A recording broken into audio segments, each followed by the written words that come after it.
Buenas noches, amada Iglesia Filadelfia. Seguimos estudiando la palabra de Dios durante esta semana y hoy como tema de estudio, cuán importante es poder poner en práctica todo lo que Dios nos ha permitido conocer.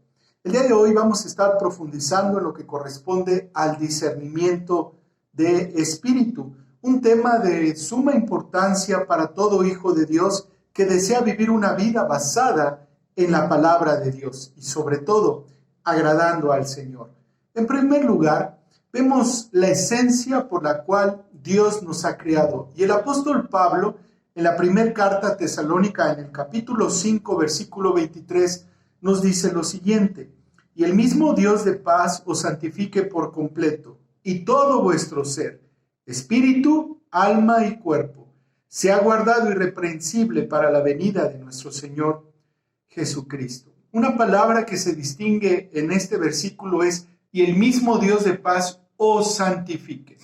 Y ese proceso de santificación gira en torno en tres áreas: en nuestro cuerpo, en nuestra alma y en nuestro espíritu.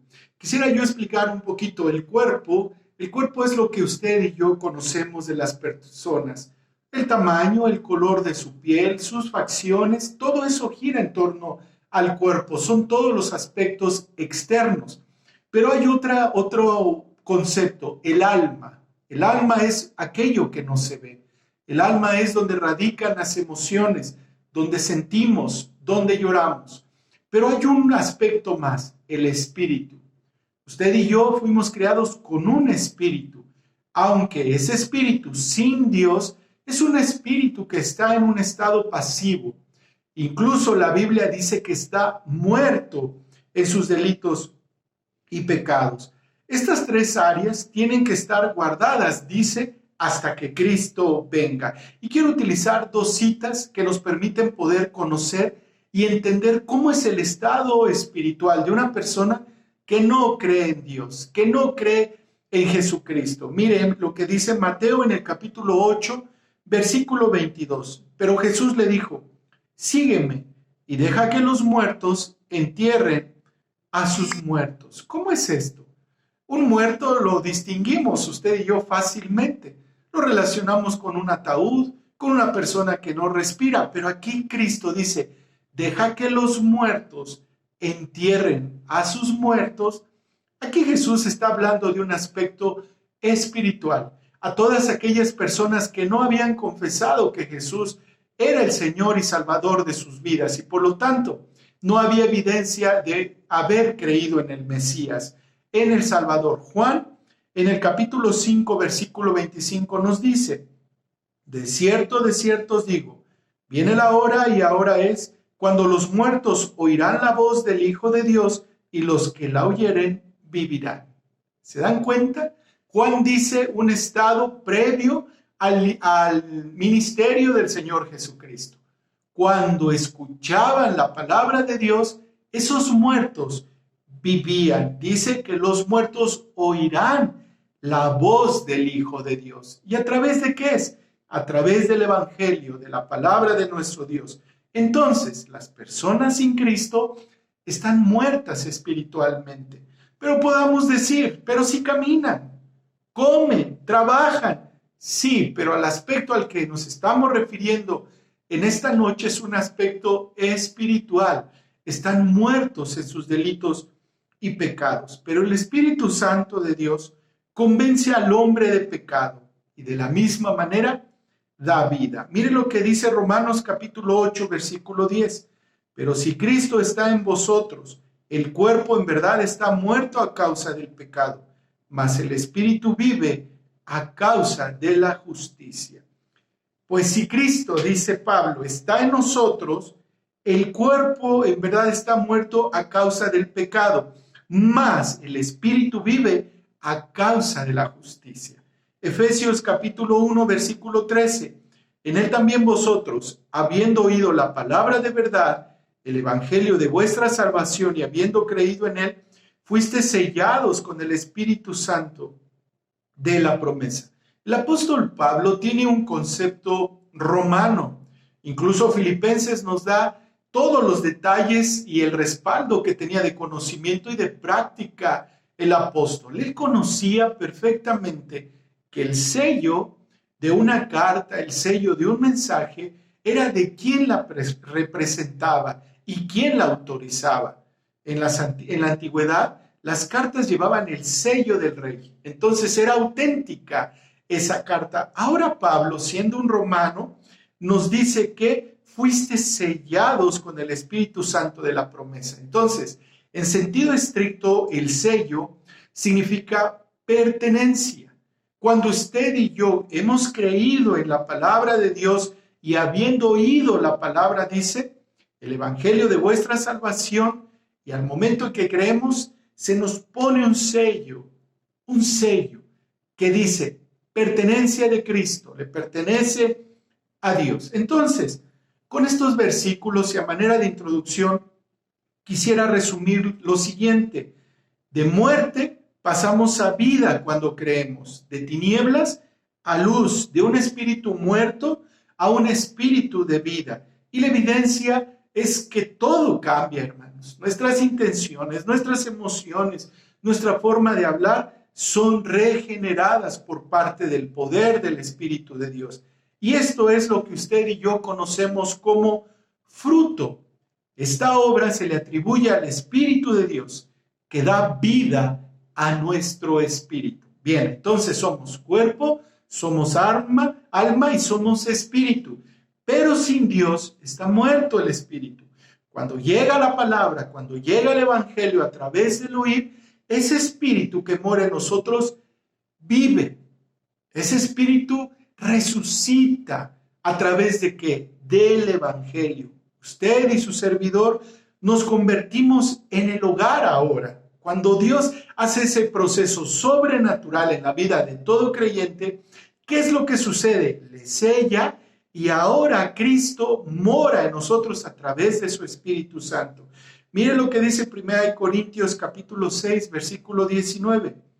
¿O ignoráis que vuestro cuerpo es templo del Espíritu Santo, el cual está en vosotros, el cual tenéis de Dios, y que no sois vuestros? 1 Corintios capítulo 3, versículo 16. ¿No sabéis que sois templo de Dios y que el Espíritu de Dios mora en vosotros? Y esto es a través de creer solamente. Entonces, una persona sin Dios es una creación, como los mares, como las nubes, como las plantas, llegan al punto de ser creación, nada más, y algunos mueren de esta manera. Pero cuando el evangelio llega a través del oír, Dios habla al Espíritu, Dios da vida al Espíritu Santo, y entonces nos convertimos en el templo, en el hogar del Espíritu de Dios. Y nuestro tema de estudio es discernimiento. ¿Y por qué hago todo este planteamiento previo a llegar a este punto de discernimiento? En su definición, el discernimiento es la capacidad de realizar un juicio moral para diferenciar la verdad, el bien y el mal a través de la Sagrada Escritura. Entonces, discernir es capacidad ¿de qué? De orientarnos a la Escritura, de entender la palabra de Dios, y de esa manera seremos espirituales. El día de ayer escuchamos qué hacer cuando no sabemos qué hacer, y aquí se nos da el cómo. Se nos otorga esto de parte de Dios, discernimiento, capacidad, y esta capacidad gira en tres aspectos: en la convicción, en la persuasión y la capacitación. Y a manera de detalle, la convicción es una verdad que debemos enfatizar y recalcar, y es que todo cristiano tiene que entender que ahora tiene el Espíritu de Dios y mora en él desde el momento de su conversión. No podemos decir, ahora yo ando sin el Espíritu, ahora sí ando en el Espíritu. No, el Espíritu de Dios está en vosotros. En Juan 14, versículo 17, se nos dice, el Espíritu de verdad, al cual el mundo no puede recibir porque no le ve ni le conoce, pero vosotros le conocéis porque mora con vosotros y estará en vosotros. El mundo no puede recibirlo. O sea, no quiere decir esto, quiero el Espíritu de Dios. No, Dios es el que hace esa obra en los creyentes. Dios es el que llama a los pecadores. Entonces, la gente que no tiene el Espíritu de Dios no lo puede ver, ni le conoce. Por eso Pablo en Corintios nos dice que los que no conocen al Espíritu de Dios les es locura la palabra, les es locura orar, les es locura leer, les es locura adorar. ¿Por qué? Porque no tiene el Espíritu de Dios y por lo tanto no tiene discernimiento. Entonces, el Espíritu nos convence de pecado y por lo tanto necesitamos más de Dios. Entonces, ese discernimiento viene por la palabra convicción, pero también por la persuasión.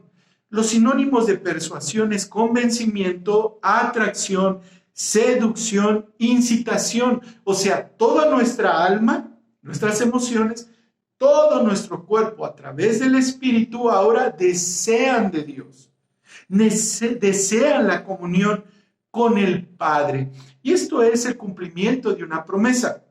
Juan en el capítulo 16, versículos del 8 al 11 nos dice, y cuando Él venga, convencerá al mundo de pecado, de justicia y de juicio. De pecado, por cuanto no creen en mí. De justicia, por cuanto voy al Padre y no me veréis más. Y de juicio, por cuanto el príncipe de este mundo ha sido ya juzgado. Y cuando Él venga, ¿quién va a venir? El Espíritu Santo. Fue derramado a la iglesia. Ahí conocemos esta historia en Hechos, en el Pentecostés. Este Espíritu convencerá al mundo de pecado. Y esto fue hace muchos y miles de años, hermanos. Entonces, ¿qué es lo que nos hace ser cristianos? ¿Qué es lo que nos llama ahora a adorarle? Él nos convence de nuestra maldad, nos convence de nuestra necesidad y de nuestra miseria. Él nos convence de pecado, por lo tanto de justicia y de juicio. Entonces, ese discernimiento se respalda en la convicción, en el deseo de las emociones y por lo tanto nos capacita. Romanos capítulo 8, versículo 9. Mas vosotros no vivís según la carne, sino según el Espíritu. Si es que el Espíritu de Dios mora en vosotros, y si alguno no tiene el Espíritu de Cristo, no es de él. Entonces, cuando se refiere Pablo aquí, ustedes ya no viven según la carne, ¿qué significa? Que le hemos dado el control y le hemos otorgado ese privilegio a nuestro Dios de que Él administre y que Él tenga el señorío de nuestras vidas. Él es nuestro Señor, Él es nuestro Salvador. Y dice Pablo a manera de condicionante, si es que el Espíritu de Dios mora en vosotros. ¿Esto qué significa? Que hay algunos que no tienen el Espíritu de Dios y por lo tanto no es de Él, no es de Cristo, no es de Dios. Entonces, en el tiempo del Señor Jesús, mucha gente se le acercaba, le preguntaba, lo cuestionaba, pero su intención no era salvación, su intención no era adoración, su intención era otro, justificarlo, llevarlo a que cayera, incluso a que fallara en sus argumentos. En ellos no estaba el Espíritu de Dios. Después de escuchar esto, entonces, ¿qué significa para nuestra vida? ¿Qué tenemos que hacer? Y mire, el tema de discernimiento es algo fundamental, es algo básico, es una doctrina que tenemos que profundizar, el tema del Espíritu Santo y su poder en nuestras vidas. Y quiero compararlo a manera de ilustración con aquel profesional, con aquel profesionista que pasa 4 años estudiando, practicando, conociendo en lo que va a distinguirlo de las demás profesiones, pero pasa toda una vida practicándolo y en esa práctica se va actualizando. Todo negocio, por lo mismo, se tiene que actualizar. Y hermanos, entonces, ¿por qué nosotros no nos actualizamos? Y yo quiero ver este tema del discernimiento de espíritu como una actualización. ¿Para qué? Para poder crecer y practicar lo que ahora está en nosotros. ¿Por qué entonces? Y tenemos estas aplicaciones. El creyente ahora mediante el Espíritu de Dios y a través de la Escritura, puede, fíjese, puede distinguir entre el bien y el mal de entrada. Y también puede distinguir entre lo bueno y lo mejor. ¿Cómo? A través de las Escrituras, a través del Evangelio, a través del discernimiento espiritual. Ahora tenemos que centrarnos en la palabra de Dios, discernir mediante ella. Por eso lo importante de poder escudriñarla, de poder atesorarla. Y muchas veces tenemos estas preguntas. ¿Con quién me caso? ¿Me cambio de residencia? ¿Tengo que tomar esta decisión? ¿Lo hago o no lo hago? Aquí, hermanos, tienes un arma, si me permites así decirlo.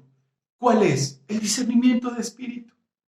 Entonces, ¿qué tengo que hacer cuando me encuentre en esos momentos de no saber qué hacer? Tú tienes que buscar primero la dirección del Espíritu Santo. Y de dos maneras. Uno, lo que estoy pasando, lo que me está pasando, ¿es de Dios? O vamos al otro planteamiento. Lo que está pasando son consecuencias de mi pecado. Y los dos caminos son completamente diferentes y no coinciden en ningún lado. Si nuestra vida y lo que estamos padeciendo son consecuencias del pecado, el Espíritu de Dios en este momento te va a decir, arrepiéntete, vuélvete al Señor, vuelve a creer, pídele perdón de tus pecados. Pero si estamos en el lado de pruebas, en donde Dios nos permite a través de ellas crecer y madurar, entonces nuestro espíritu va a tener contentamiento en ello. Y vamos a aprender y vamos a sacar lo mejor de ello. Esto es el punto, hermanos.